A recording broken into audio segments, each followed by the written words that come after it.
Hey guys, welcome back to this week's Pull. I'm here with Josh. Hey, what's up? What's going on? And it's actually just Josh and I today. Dallas couldn't make it. He's out doing something on his own. But we're actually going to be trying something a little different other than Dallas not being here. We're also going to be trying to switch up the format here a little bit.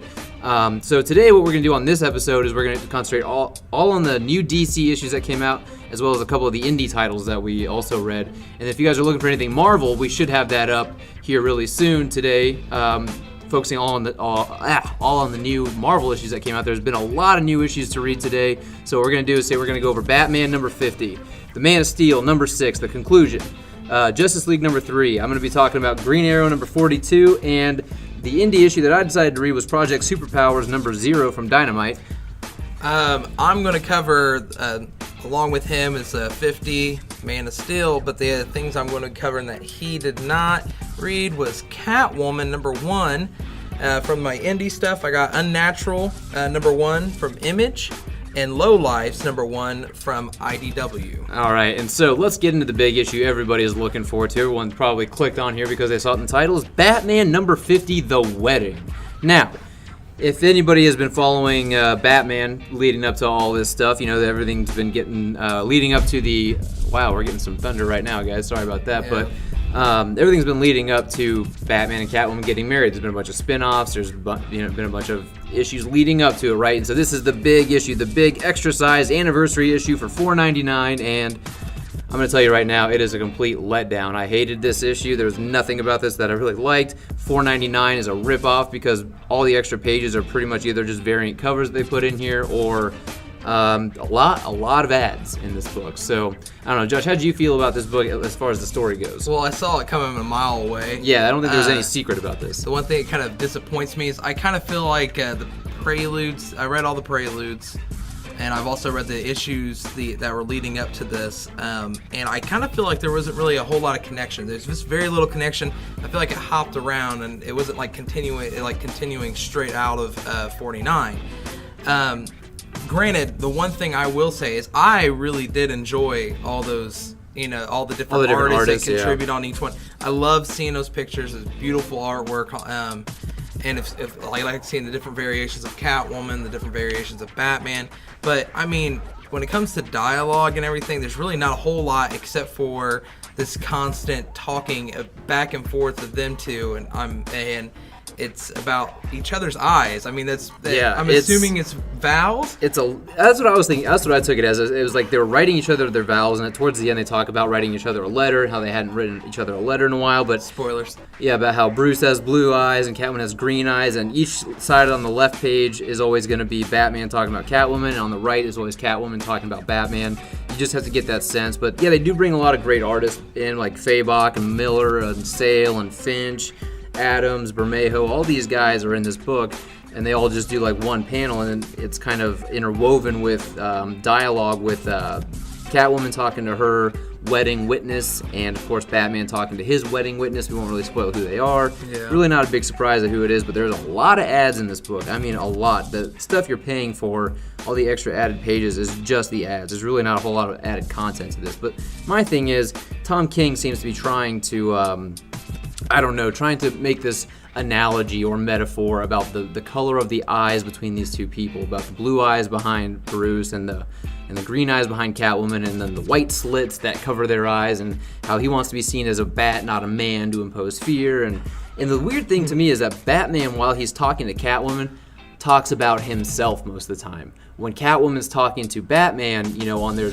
double page splits, when Catwoman's like writing her vows to Batman, it's about Batman. This whole issue is about Batman. This isn't about the love between the two that's shared for me as so much as just why Batman is Batman and why he, can or cannot be happy and blah, blah, blah. And it's a lot of gibberish to say basically nothing. And, it's coming off the heels of the X-Men wedding issue that kind of beat this one to the punch. Yeah.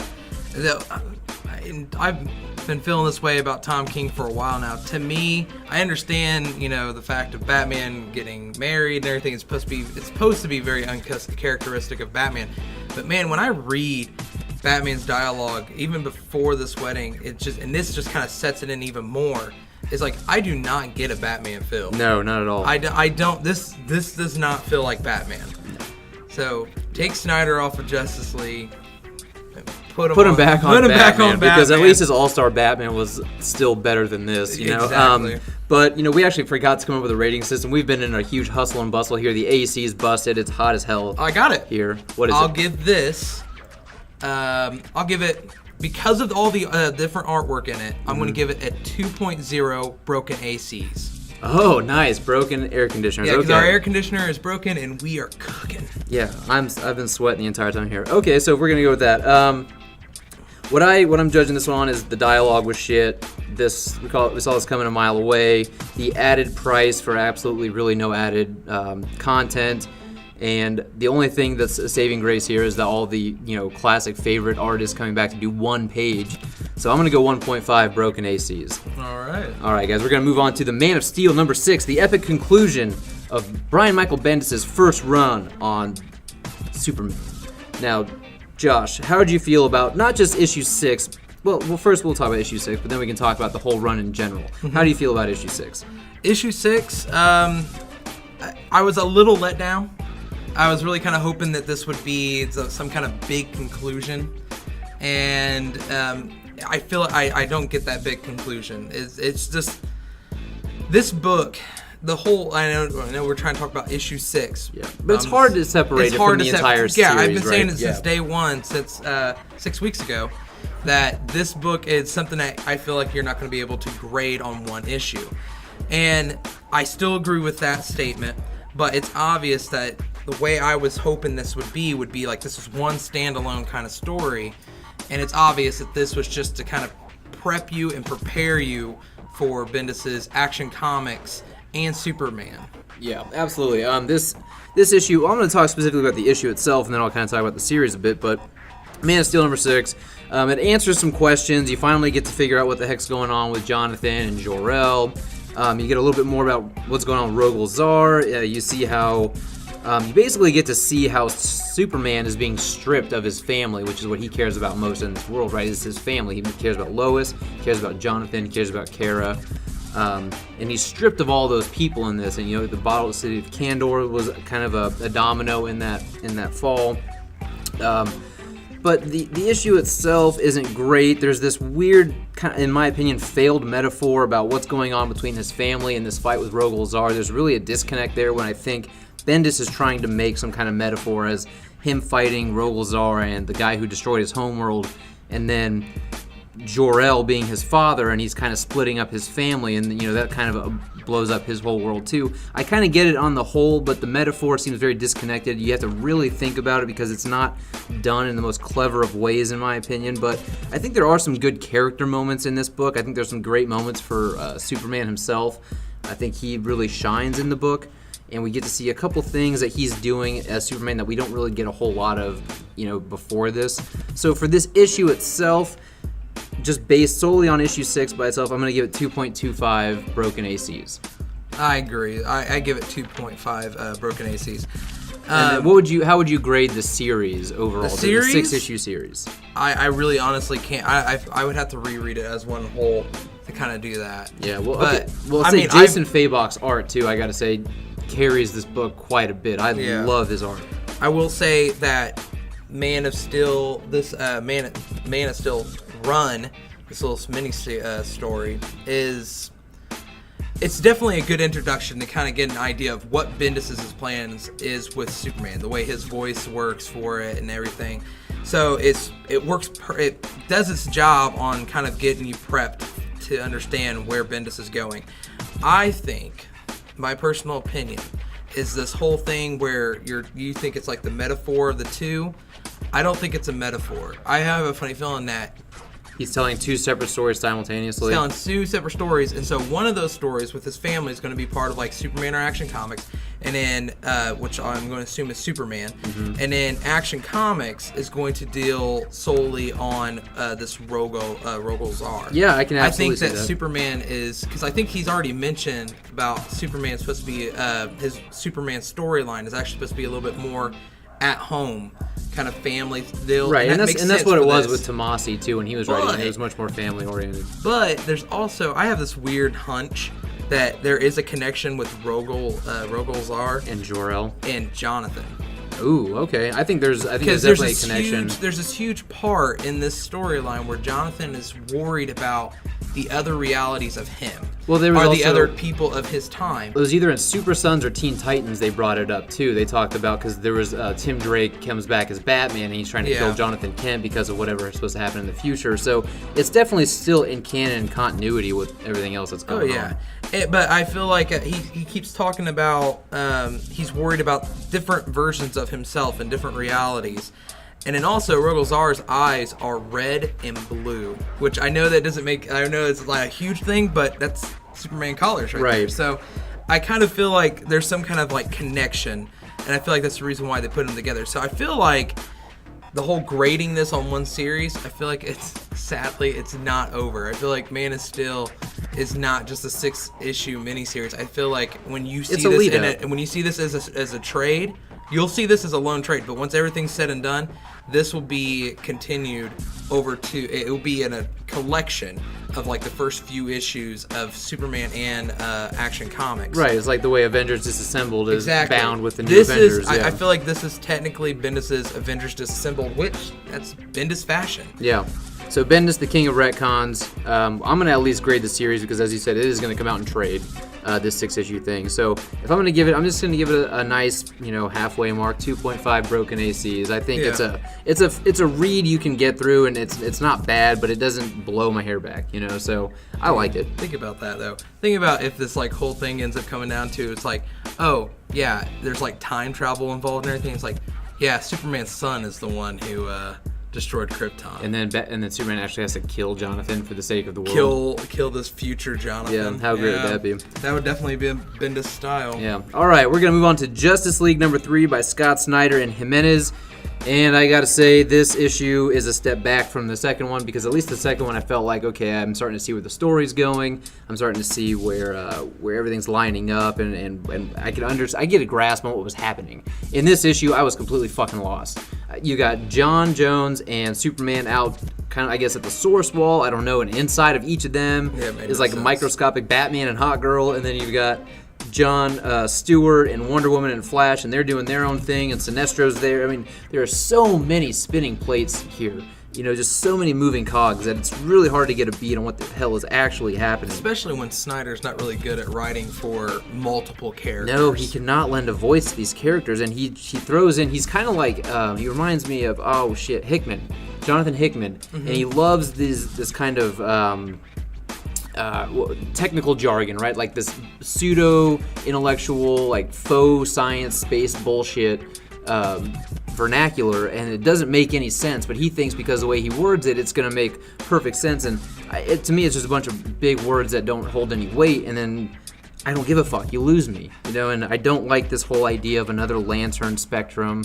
That thing's starting to really bug me, especially with Sinestro. And it bookends with Sinestro, but it doesn't have anything to do with what the hell's going on. And there's Lex Luthor somewhere doing something vicious and mean and maniacal. I don't know. This issue I could not get a beat on. It could not tell a coherent story.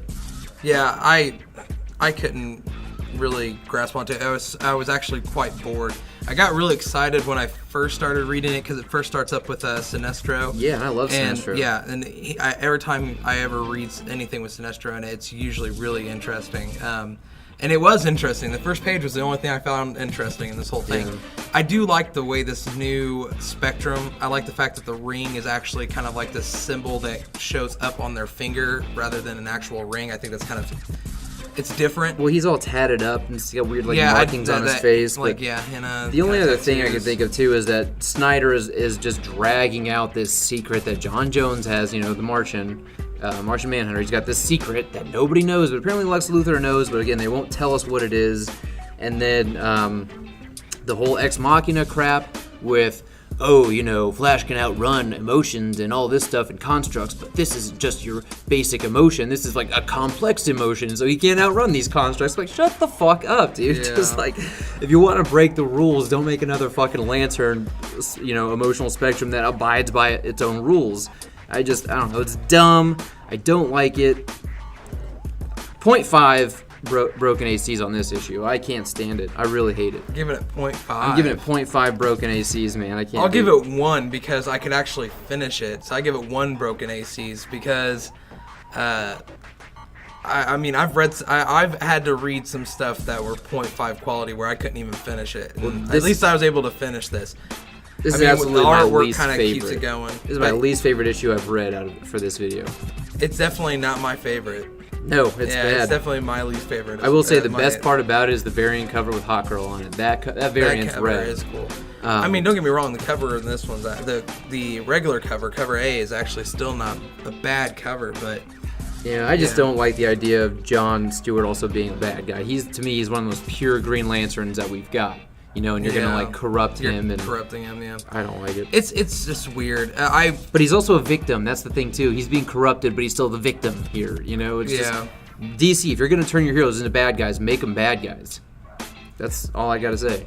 They won't do that. I know. Not with their best good guys. All right, well let's keep going on with the Batman wedding. You read Catwoman #1. Tell us what you think about it. Catwoman #1. Actually, I enjoyed it. I thought I wasn't going to enjoy it, especially just because anything Batman related lately, I haven't really been enjoying that much.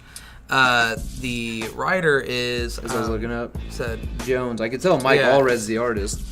Yeah, which the artwork, I really enjoyed the artwork in this. Yeah. He did a lot of the Silver Surfer too. Yeah. So in this this book is actually, it's pretty fast paced. It's pretty interesting, especially. But in the very front page, on the cover of it, it does say, "Do not read it unless you have read Batman 50. Otherwise, you're going to spoil Batman 50 for yourself." So I'm not going to go into great details because we didn't spoil Batman. We didn't spoil the wedding issue, so I don't want to spoil it now. But this whole thing, it's just it's pretty much Catwoman. She's dealing with a new problem of copycats.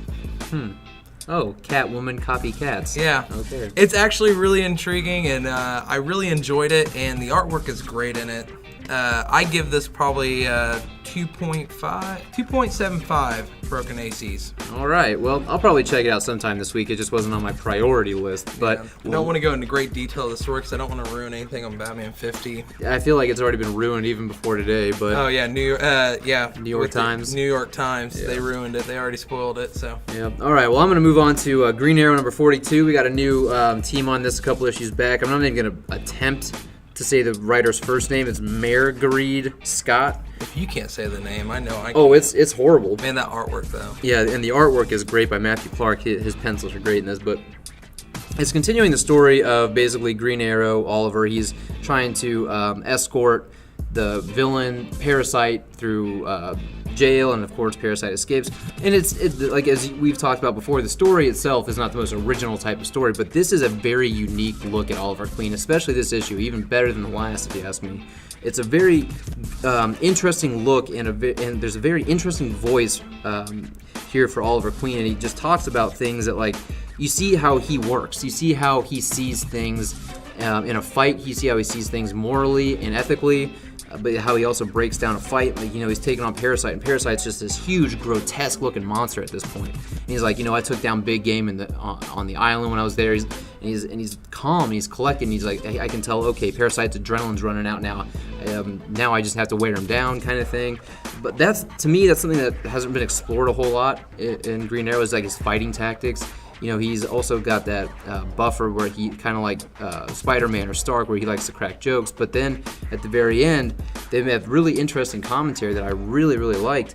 And it's basically Green Arrow talking to the warden of the jail who's been imprisoning Parasite. And he's like, you know what, you heroes, you yank these guys off the street, pat yourselves on the back, and put them in jail. But you have no idea the struggle that we go to keep them here in this jail. He's like, do you have any idea the kind of budget that it takes to make Parasite his own custom-made cell to make sure he doesn't get into Gen Pop and fuck everything up? He's like, that little thing that I gave you to take him down cost us more than our entire library budget. And it starts to get into this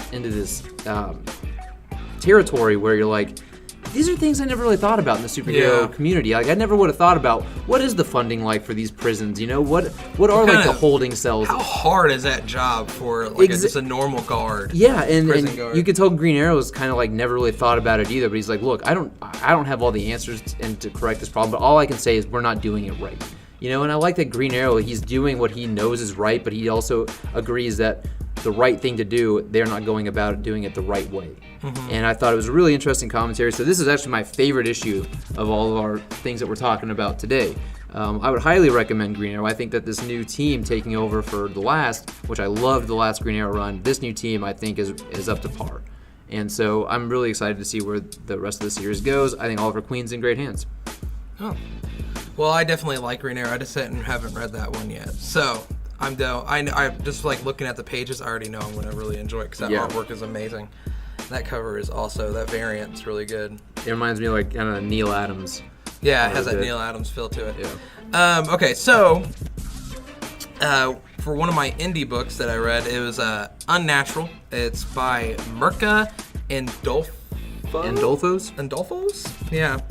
I read this because people kept coming in the shop and talking about it. Well, we had like some literature on it, some free stuff about advertising it. This story is about it's in a world where everyone is kind of like an animal hybrid. So this follows a girl by the name of Leslie, who is a pig hybrid. Sexy pig hybrid. Very thick pig hybrid.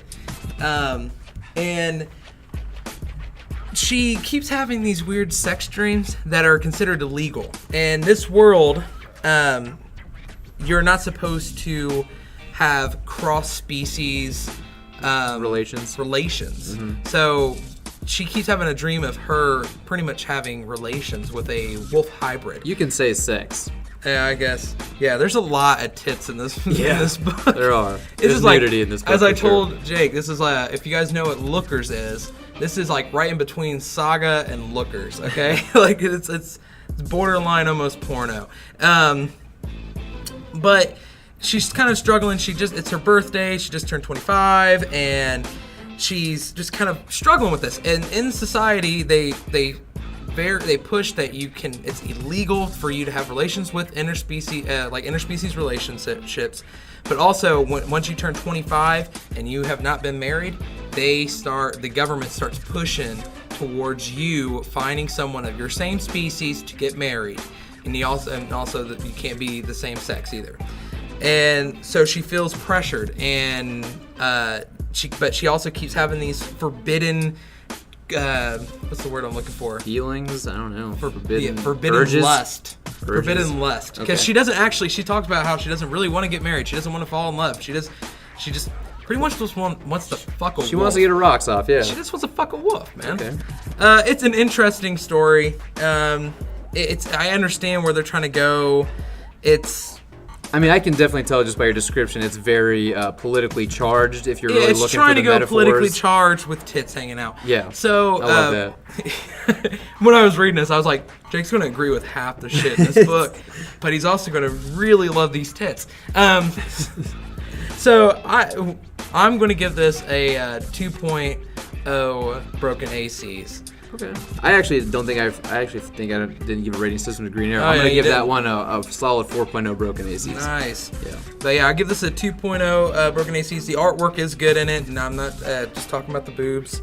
The artwork is fun in it, and I understand where they're going with it politically charged wise, and that usually does intrigue most people. I don't know exactly what they're trying to tell me politically charged wise, that you can be different races. Well, like no, in real life, they can just if you want to fuck an animal, fuck an animal. It sounds I don't agree with that. It sounds like the human condition, you know, the way we live our lives now, but in the social and political climate that we're living in now, that there are social taboos, there are things that we see that shouldn't be taboo, but apparently there are higher powers making it taboo, or they're trying to. Yeah, and then also the whole fact of pushing this whole thing where it's like, if you don't want to get married and you just want to mess around, you don't have to get married. And like, I understand that's where they're kind of aiming for on this.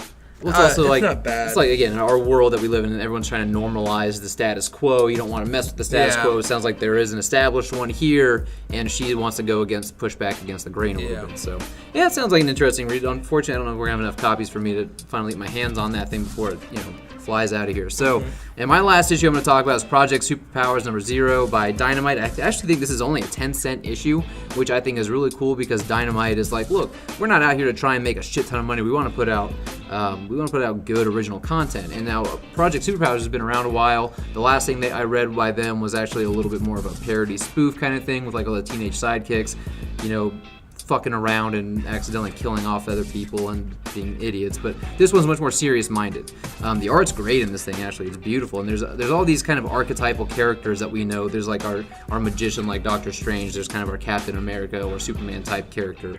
There's all these archetypes that you'll recognize even if you don't recognize the characters by name. And they're kind of moving through the time stream like, hey, I'm going to show you, here's the past when we first started fighting the war in the 40s and how we got trapped in time and came here, and here's the future version of our team, and you know, there's kind of like the specter, but it's actually the American flag, they call it, and how we need to find them a new host, and I don't know, it's really interesting. It's kind of it's a story that it doesn't feel super original, but because the characters are so unfamiliar to me, it feels fresh. Again, it's a 10-cent issue. I think you definitely get your bang for your buck. If there's one good deal on the racks this week for me anyway, this is your best deal. It's a 10-cent book. I don't think you can go wrong with. Who can't spare a damn dime for a comic book, you know? So as far as entertainment goes and enjoyment, I'm going to give this a solid 3.5. Curious to see what happens. Again, it is an issue 0, so. Is that supposed to be Carmen Sandiego on the cover? I have no idea. It looks like Carmen Sandiego. Not sure. All right. Okay, so for the last book that I read is from IDW. It's Lowlifes, written by Brian Buccellato. Yeah, and Alexis Centenac. Man, these people have some hard names to Brian read. Buccellato is actually one of the writers and artists on the New 52 Flash with Francis Manhole. Yeah. So it was actually kind of nice to take a step back. This book does not pertain to superheroes or weird hybrid naked pig ladies and weddings of vigilantes. This actually deals with more of like a real life situation. It starts off with this thing that happens 2 days from where this story is actually supposed to be taking place. So 2 days after. And you don't really understand you don't know what happens here. You don't understand what's happening here until you get further in the story. It's obvious that's what it is. You're just supposed to kind of go like, oh no. You're playing catch up. Yeah. And so the story starts off with this guy, and he's going home to his wife or his girlfriend. They don't really specify what she is. And he starts freaking out because this florist is there, but he's leaving. And you find out that this guy is a cop, but the guy who's a florist has abused and raped his girlfriend. Yeah. And she is mentally distraught ever since. Like, she just won't talk to anybody. She won't touch it. But this florist, he could not convict this florist because she took a shower or something and all she cleansed herself. All the DNA is washed away. But he keeps coming by their place. Every time they move, he finds out where they're at and he keeps tormenting her. Like, he'll make sure that he's not there, and he'll go there and deliver flowers.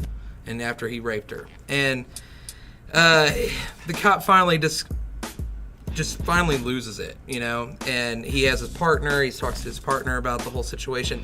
Everything's still really up in the air with this book. There's really not a whole lot of, you don't know where it's going. You kind of understand the premise of the story. It kind of moves a lot like a movie. And I really enjoyed reading it. I'm going to give this 3 broken ACs. That's only because there's Rasputin from Hellboy in there, huh? It does look a little like Rasputin from Hellboy. All right, guys. Well, we hope you enjoyed this new format. Like I said, we're switching this up. So if you want any of the Marvel content, any of the Marvel comics that came out this week, definitely make sure to check out the channel and see it there. But if you guys like this, definitely hit that like button. Comment below, what did you guys think about any of the books that we talked about, or some of the books that you've been reading that we didn't talk about that you'd like to hear us talk about. And of course, guys, subscribe to the channel, and we really appreciate you listening, and we will see you guys on the next video about the Marvel Comics coming out this week. Take care.